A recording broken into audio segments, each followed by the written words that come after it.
పిల్లల ఏకాగ్రత పెంచాలంటే అంటే కాన్సంట్రేషన్గా చదవాలంటే మనం చేయవలసిన పనులు ఏంటంటే ముందు ఆ అట్మాస్ఫియర్ క్రియేట్ చేయాలి.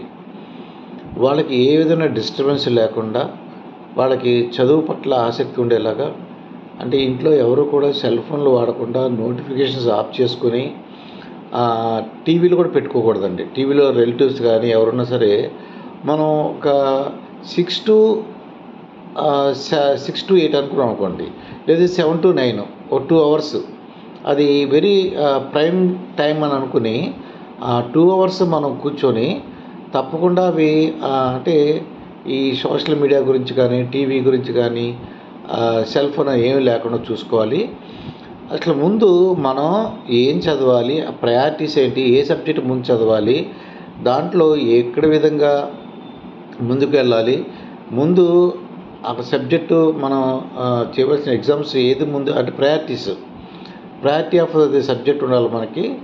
అలాగే ముందు కన్ఫ్యూజన్ ఉండకూడదండి.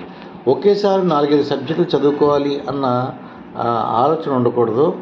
దాన్ని ఒక ఫోకస్ చేయాలన్నమాట. ఇది ఆ యొక్క డిఫికల్టీస్ ఏంటి అని ఫోకస్ చేసి తర్వాత ఇవన్నీ కూడా చూసినట్లయితే తప్పకుండా మనం ఫోకస్ చేయగలుగుతాం.